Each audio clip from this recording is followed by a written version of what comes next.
ঈদে তো গরুর মাংস রান্না করা হবে, সাথে কিন্তু অবশ্যই ডেজার্ট আইটেম তো আমাদের থাকবে। আমরা বাঙালি যেহেতু, এই কথাটাও কিন্তু নলেজে রাখতে হবে। তো আজকে যে রেসিপিটি দুটি দেখাবো সেটি হলো নোয়াবি সেমাই এবং কি জর্দা সেমাই। আমরা সকলেই পারি, তারপরেও একটু সহজভাবে দেখিয়ে দিচ্ছি। হ্যালো ভিউয়ার্স, আসসালামু আলাইকুম, welcome back to my another video of versatile Rumi. আশা করি আল্লাহর রহমতে সবাই ভালো আছেন।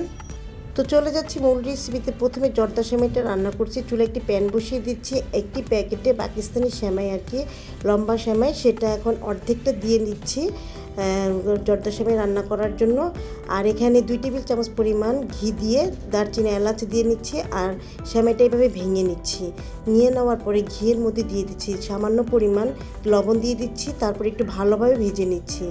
এরপরে দিয়ে দিচ্ছি 1/3 কাপ পরিমাণ মতো পানি। পানিটা দিয়ে দেওয়ার পরে সেমাইটা যখন একটু নরম হয়ে আসবে, এরপরে 1/4 কাপ পরিমাণের মতো চিনি দিয়ে দিচ্ছি। আর মিষ্টি যে যেমন খান ঠিক সেরকমই দিবেন। এরপর ঢাকনাতে ঢেকে 6 থেকে 7 মিনিটের মতো কুক করে নিচ্ছি। আর দেখুন একটু যখন নরম হয়ে আসবে, মনে হচ্ছে যে একটু শক্ত, তাহলে কিন্তু আর একটু পানি দিয়ে নরম করে নেবেন। আবার ঢাকনাটা তুলে দেখিয়ে দিচ্ছি। তো আমার সেমাইটা নরম হয়ে এসেছে। এখন অ্যাড করে দিচ্ছি নারিকেল। নারিকেলটা দিয়ে দেওয়ার পরে বেশিক্ষণ রাখবো না, একটু নেড়ে চেড়ে নামিয়ে নিচ্ছি। জর্দা সেমাই রান্না করাটা এত সহজ, এটা কিন্তু অনেকভাবে রান্না করা যায়। তারপর আমার রান্নাটা শেষ, এখন সার্ভ করে নেওয়ার পালা। আর একটু কাজু বাদাম দিয়ে একটু ডেকোরেশন করে নিচ্ছি। আপনারা আপনার পছন্দ অনুযায়ী কিন্তু করে নিতে পারেন। এরপরে চলে যাচ্ছি নোয়াবি সেমাই। নোয়াবি সেমাই রান্না করতে গেলে অনেকে অনেক কিছু অ্যাড করে, কিন্তু আমি খুব সহজভাবে দেখিয়ে দিচ্ছি। প্রথমে আমি একটি প্যান বসিয়ে দিচ্ছি, এখানে ঘি দিয়ে দিচ্ছি 3 টেবিল চামচ পরিমাণের মতো। আর এখানে 1 প্যাকেট পরিমাণের মতো লাচ্ছা সেমাই নিয়ে একটু ভেজে নিচ্ছি। ভেজে একটু লাল লাল করে ভেজে নিতে হবে।